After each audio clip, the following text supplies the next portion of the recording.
Hello po, good morning. So, nandito po tayo ngayon sa isang property natin dito sa May Don Antonio Heights, Quezon City. So, ito pong property natin is located in Barangay Holy Spirit, Quezon City. So, sa right side siya kapag galing ka po ng Commonwealth. So, let's check po. Ang property po natin is worth 28.8 millions. So, pagpasok po natin dito sa entrance, pasok po natin dito. Two-car port po yung kasya dito sa loob. And at the same time, kung halimbawa po at tatlo yung sasakyan nyo, pwede po kayo mag-park dito sa harap mismo ng gate kasi kasya pa po dito. So, napakalawak pa po nito. Now, let's proceed po dito. Sa ating may gilid po. So, yan, may halaman po tayo. May garden po tayo dito sa left side pagpasok ng ating property. So, yan. Yan po yung maganda dito. Hindi po yung fit lang siya sa two-car port na masikip. So, maluwag po yung ating carport po dito. Now, let's proceed po sa ating main door. So, mamaya na po natin tingnan yung ating pool area. So, yung main door po natin yan, solid wood po yung ating main door. Pwede po din ninyo itong pa-digital lock. Pero, as of now po, ito, hindi pa siya yung digital lock po. So, pagpasok po natin sa may main door, dito po sa left side ko, nandito po yung ating, actually, hindi siya powder room. Pwede po siyang gawing, ito po, naka-ready na siya as toilet and bath.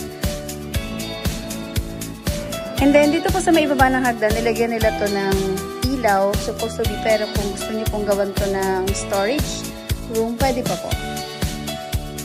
Ayan, so, ito po, mayroon tayong malapad na salamin dito para mas malawak to tingnan.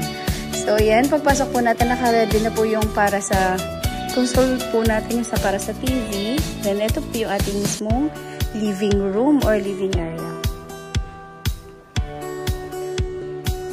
And meron po tayo ditong isang room sa baba. So, pwede po itong convertible to guest room. Pwede rin po siyang office room. So, yan. So, malapad siya. May mga outlet naman po nasaksama sa baba. Pwede rin po kayo magpalagay ng aircon dun sa taas. So, malawak at malapad po yung ating guest room po dito sa baba. So, kung may kasama din po kayo elderly sa bahay, pwede rin po. So, ito yung ating living room. And then, dito po yung ating lanay area. So, dito po, yung way natin papunta sa ating swimming pool.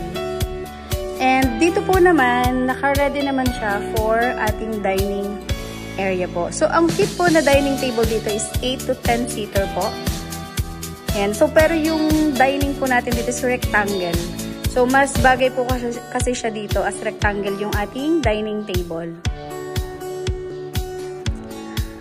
So, dito po sa ating, bali dalawa yung lanay area natin dito. So, ito yung isa nating exit para dito sa ating area.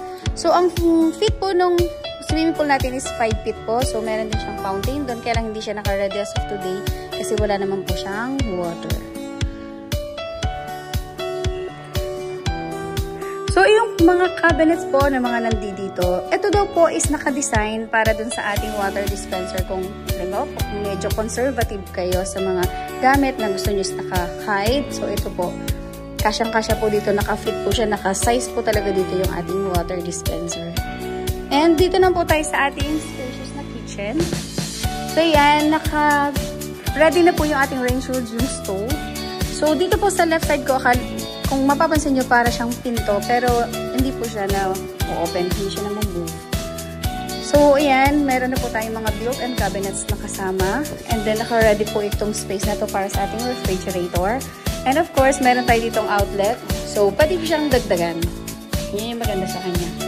And then, ayan, may upper and lower cabinet po tayo dito.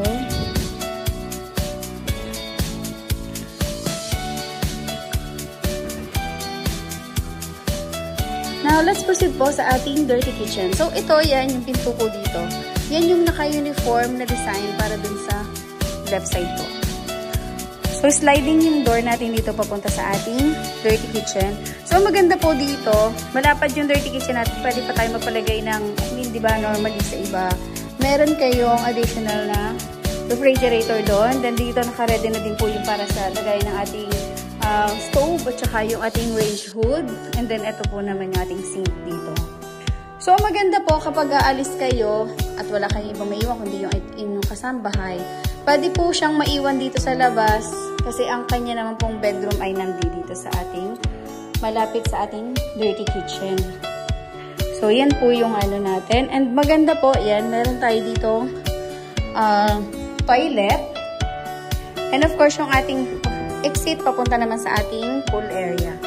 So, yan po yung ano natin. And then, dito po, yan yung shower area kung ikaw ay nag-swim.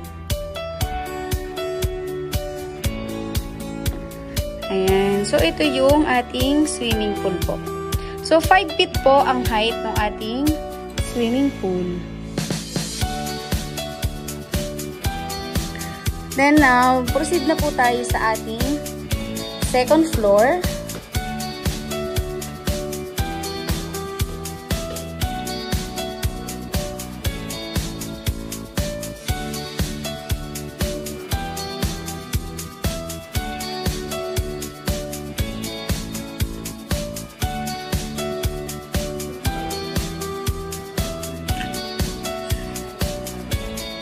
Now, akit naman po tayo sa second floor. So, yung ating pong stairs ay made of wood. And then, may stainless railings po tayo.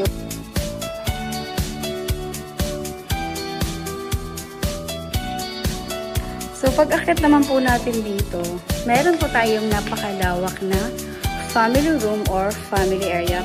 Pero before po tayo papunta doon, dito muna po tayo sa ating first bedroom. So, ito po yung ating master's bedroom.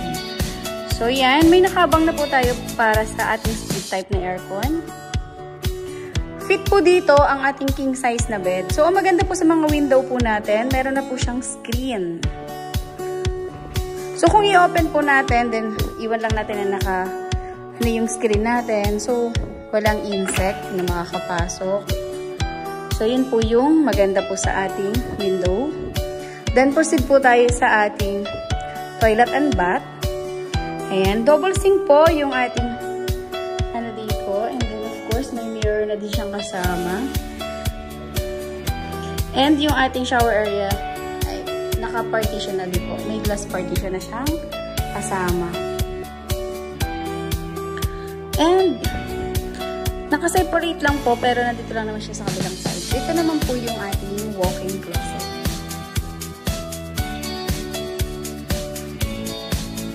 So, yan yung walk-in closet po natin dito. Now, proceed na po tayo sa second bedroom. So, proceed na po tayo sa ating family area. So, before po tayo dun sa ating family area, meron po tayo ditong mga built-in cabinet upper and below. So, additional storage po ito ng shoes or kahit na ano pong pwede ilagay, maglagay po kayo dito ng mga pictures, mga ganun po. And then dito po sa area na to, yan, pwede kayo maglagay dito ng couch, maglagay ng aircon, then yung TV. So dito naman po yung ating second bedroom. So fit po dito ang ating queen size na bed or double size na bed. So mayroon na din po siyang sariling toilet and bath. And yung built-in cabinet niya po, nandito po din siya sa loob. So mayroon siyang walk-in closet. May glass partition na din po yung kanyang shower area po. Then, proceed po tayo sa ating third bedroom. So, yung third bedroom natin, same size po siya dun sa last na bedroom na pinasok natin. So, fit din po sa kanya ang double size or queen size na bed po. So, kaya din, actually, kung naka-hide yung cabinet niya, same lang sila ng size. So, may sarili din po itong toilet and bath. Actually, malaki yung toilet and bath niya po dito.